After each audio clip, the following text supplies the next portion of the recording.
Every community around the world has a hero or heroine celebrated for standing out and protecting his or her village mates against enemies. Better yet, these legends tend to have supernatural abilities that other people in their communities do not have. And such is the story of LWANDA MAGERE, a Luo warrior who hailed from Kano and was born in the Sido clan. LWANDA was born around 1720 to Nyabera and Abonyo, but unfortunately, his mother died during childbirth. It's also important to note that LWANDA MAGERE was born at the height of battles that had broken out between the Kalenjin community and the Luo community.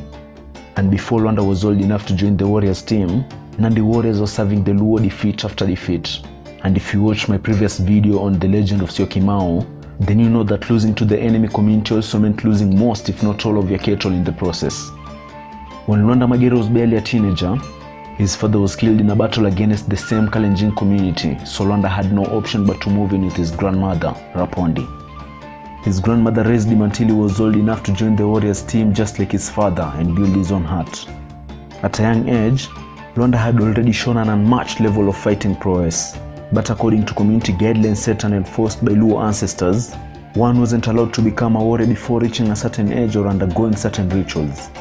Luo's age requirement for one to become a warrior at the time was around 16 years, and LWANDA's initiation as a warrior marked a major turning point for the Luo, not only in war but also in history itself.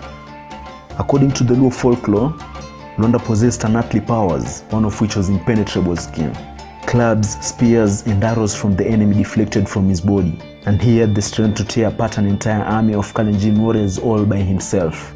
LWANDA's first war, in particular, was a massive political and psychological blow to Kalenjin elders and warriors, given they had never witnessed anything like that. And not just because LWANDA defeated them in record time on the battlefield, but also because he followed those who retreated back to the Kalenjin village and raided a significant portion of their cattle, once again, all by himself.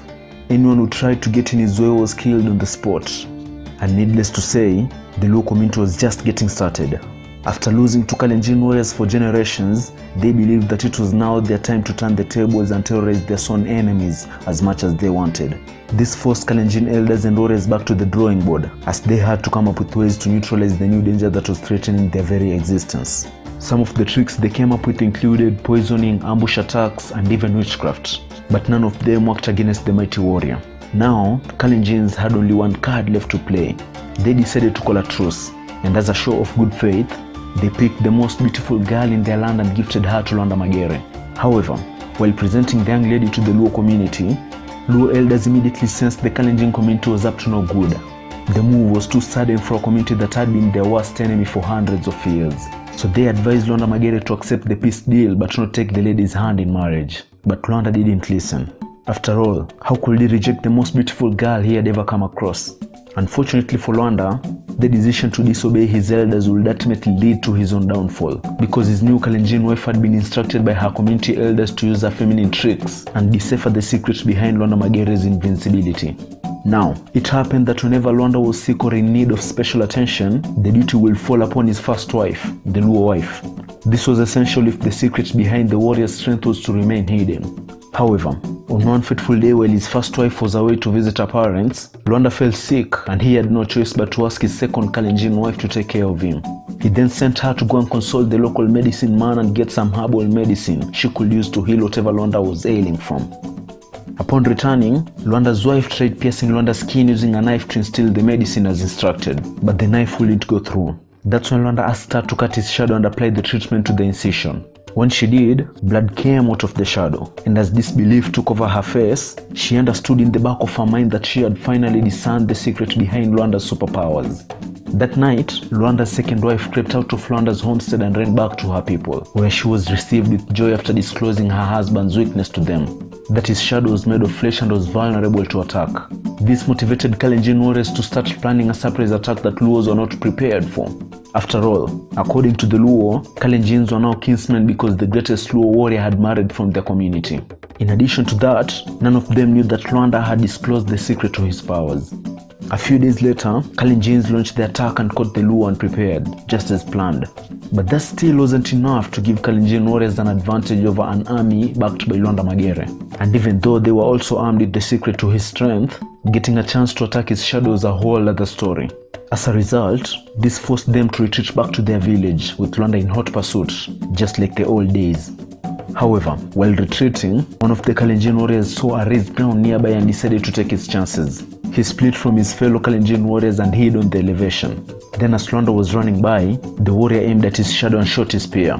Alas, the mighty LWANDA fell down, and as he took his last jagged breath, he killed the warrior that had shot him before dying and turning into stone. That said, there was a lot of commotion at the battlefield, so even though some of his fellow warriors saw him fall, they couldn't tell what had happened to his body, and it's not like any of them expected LWANDA's body to turn to stone when he died. After the war, Luo warriors retrieved LWANDA's shield and spear but still couldn't find his body, and after searching for hours, they gave up and walked back to their village crying in pain as they had lost one of their greatest heroes. That same day, strong winds blew over the area and a thick cloud covered the sky for days, and this was followed by a 2-year-long drought. So, as a result, Luo elders decided to assemble and carry out extensive rituals in an effort to understand why the rain wasn't falling. And on that night, LWANDA's spirit appeared to them in a dream to disclose that the stone beside where they had picked his shield and spear was actually his body. After finding the stone the following day, the Luo community offered sacrifices at the site and thanked LWANDA for his services. And as a sign that their prayers had been heard, it rained for 3 consecutive days and seasons of the year went back to normal. The stone is still there to this day and is actually a busy tourist attraction point visited by people from far and wide. You will find it along River Nyando in Moroni constituency, Kisumu County. That's not all. Hunters in the Luo community believe that if they sharpen their spears and arrows on the rock, then they can rest assured they won't return from a hunting trip empty-handed.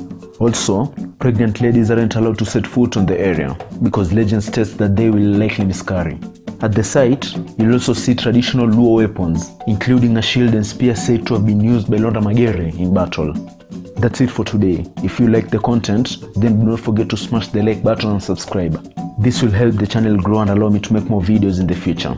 Also, if you have a topic you think I should cover, do not hesitate to leave a comment below. Thank you and see you again next week.